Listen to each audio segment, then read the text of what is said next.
first बिखायाव मोनगोन मंगलनि सिलाय गुलि हाबनाय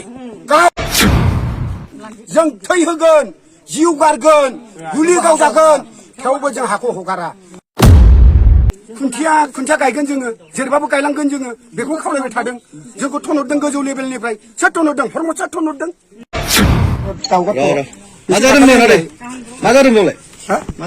बाव जादों माने दा जों खोनानो मोनदों पुलिस प्रटेक्शन फैबायबो जों बहुत गोबावनिफ्राय उन्दुनायबो गैया जानायबो गैया जों दा लामा बेंथा फैदों आरो दा बेयाव खुन्थिया गायनोबो नागिरदों मा हिसाबै खुन्थिया गायनो नागिरदों जों आबै आबौनिफ्रायनो जों बेयावनो थांनानै दङ आबै आबौमोन जोंनो दखल खालामनाय हा बियो राजा आमोलनिफ्रायनो बे जायगानिफ्रायनो दा दाखालि बे प्रमद बर' साराबो लिंहरदोंमोन 2 तारिखआव जों थांदों रायलायहैदों प्रमद सारजों प्रमद सारनि खुगायावथ' खोमायाव जों सोनानै फैबाय रायलायनायनि गेजेरजों जों बुंबाय जोंनियाव बे पावार प्लान्टआ जानो मोना होननानै बा जों होहोआ होननानै बिरि क्लियार होननानै बुंनानै फैखाबाय आरो मानो बेबायदि प्रटेक्शन फाथायहरबावगो बियो मा अटंकर बर' भाषाखौ बर' फिसाफोरखौ जाजोबनो नागिरखो बेलाय मा जेरावबो थां बर'नि हाखौ सिख'लायनाय जोंनि फर्मल जरायाव जों खुनु दिन खोनायाखैमोन प्रमद सार जे जों जे बिदि जागोन नोंथाङा जोंखौ बोरै थैसबखौ बोरै सबखौ दाखालि आंनो सिगाङाव आंनो बुंनानै फैदों जे बे पावार प्लान्टखौ नोंथाङा अफायबा दोरोदनानै लांदों होननानै दिनैहाय आरो मानो पुलिस प्रटेक्शन फैबावखो क'क्राझाराव आंनो थांनानै रायलायहैदों नोंथांजों आरो मा बुंबावनांगौ जों होनो हाया बे हाया जोंनि जोंहा मोन्थाय दं मोननाय दङ जों बे हाखौ जों कम्पानिनो जों हगारनो हाया बेखौनो जों बुङो प्रमद सार नोंथाङाबो बाहाय साइलेन्ट जानानै थादो नागारनानै थादो हायोबा नोंथाङा सिएमखौनो रिजाइन खालामदो खोथा जोब्बाय बेयावनो पुलिसा मात्र जोंखौ खावलायदों बेनो जे खुन्थिया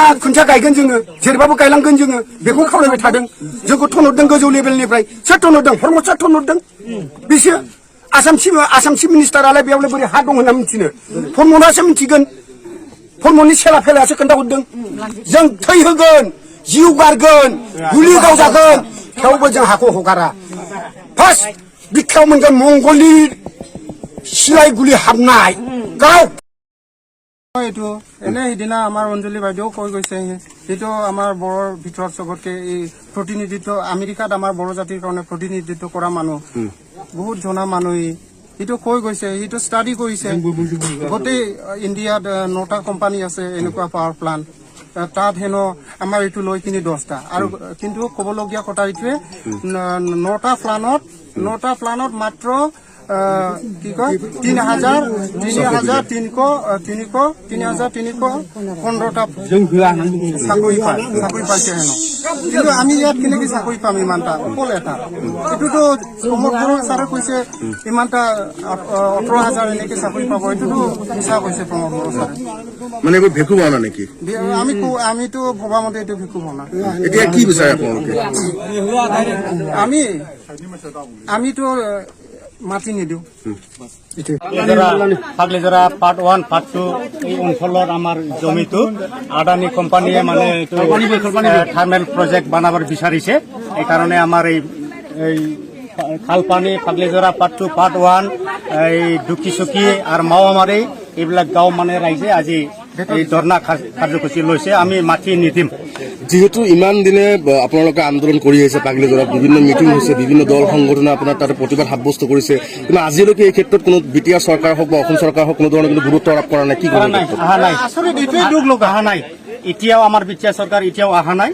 আমি বহুত দুখ আমি এতিয়া 3 মাহ হলো আমাৰ এই ৰাইজসকল খাওয়া নাই দাওয়া নাই খুব দুখ হৈ আছে এই কাৰণে আমি এই মাটি নিদিম আজি কি হৈছে ইমান বিশাল প্ৰশাসন আহিছে আজি মানে ইমান পুলিচ প্ৰশাসন আহিছে আমি শুনিব পাইছে মানে খুঁটি গাড়িব নাকি ইয়াতে আমি খুঁটি গাড়িব নিদিম আমি ৰাইজ সব একটাই আছে আর কি এই কাৰণে আমি খুঁটি গাড়িব নিদিম এইটোই আর কি বিভিন্ন সময়ত আপোনালোকে দাবী উত্থাপন কৰিছে যে ষষ্ঠ অনুসূচিত যি আচলতে 6 শিডিউল এৰিয়াত বেলেগ বহিৰাগত মানুহ ইয়াত নাপায় ইয়াত আমাৰ 6 শিডিউল এৰিয়াত আসাম গভর্নমেন্ট ইয়াত আহি মানে নাপায় আর কি জীবন নোৱাৰে দাদা আপুনি